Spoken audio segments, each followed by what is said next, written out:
Комсомол реализовывал практически все проекты в нашей стране.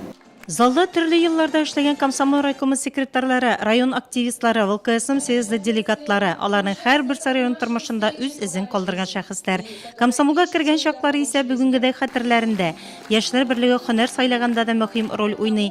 Безнең өчен чын тормыш мәктәбе булды дип искә ала элеккеге комсомоллар. Комсомолдан минем бөтен актив тормышым башланды. 6 класста уже председатель совет дружины дип сайлаган ария. Комсомолга кергәннән бирле мин то комсорг, то секретарь комсомольской организации, университетка кергәч тоже комсорг, даже избирал в свое время депутатта булып сайланган идем мин Казанского горсовета. Именно благодаря комсомолу, конечно. Комсомол минем өчен ул тормыш яшәеш. Мин бүген дә комсомолда. Мин комсомолдан чыкмадым. Әхтем Рахматуллин өчен комсомол булган еллары икеләтә истәлекле. ВЛКСМның 19-нчы съезды делегаты. Ул чакта Иске Әлмәт авылы терлекчелек фермасында сыер савучы булып эшли ул. Халыклар дуслыгы ордены белән бүләктәнә. 1982 елда май айында 19-нчы съездга делегат булып бардым Мәскәүгә, Октябрь районыннан. 61 делегат катнашканда съездда. Бик күңелле булды, әйбәт булды, кызык булды. Шул съездда инде Брежнев сөйләде. Продолжительная программа турында бар бит инде яшьләргә бер үзенә күрә кеш биреп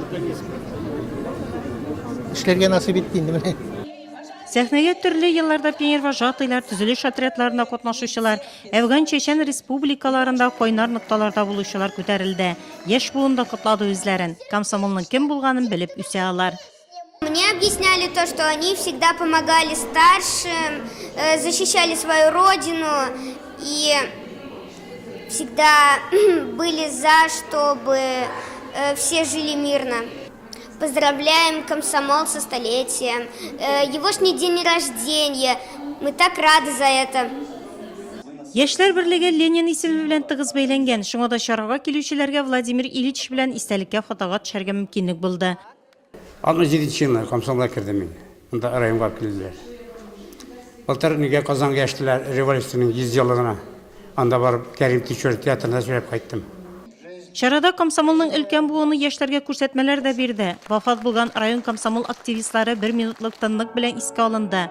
Нурлат шәһәре һәм Кама Аръягы музеенда район комсомол тормышына багышланган күргәзмә ачылды. К столетней красивой и памятной дате откроется в городе нашем музей. С этого дня буду пахнет только революцией. Тамашачыларга шул чорларның комсомол җыелышларында булу мөмкинлеге дә туды. Театральләштерелгән күренеш, яңгыраган комсомол җырлары шул чорның онытылмас мизгелләрен зал кайнар алкышларга күмде. Тамашачылар аягүрә басып кул чапты, рәхәтләнеп башкаручыларга кушылып җырлады. Алган тәэсирләр көчле, очрашу һәркемгә озак елларга җитәрлек күңел күтәренкелеге бирде. Настолько ярко, душевно. Бик тирән эчтәлекле, кызыклы, ял иттерә торган мавыктыргыч булды концерт. Комсомолның үзе кебек. Бәйрәм бик матур оештырылган, яшьләр дә күп иде. Җырлар ул чаклардагы безнең тормышның мәгънәсен ачып бирде. На 30 лет точно помолодел сегодня. 30 елга яшәрдем бүген. Күңел күтәрелеп китте. Бүген бик озак еллардан соң, күп еллар күрешмәгән идек. Бергә эшләгән хезмәттәшләр белән очрашырга мөмкинлек туды. Комсомолдан аерылмыйм, күңелем белән яшь булып калам. Чарадан элеккеге комсомоллар шундый хисләр кичереп таралышты. Концертның тулы вариантын Нурлатын тапшыруларының берсендә күрә аласыз.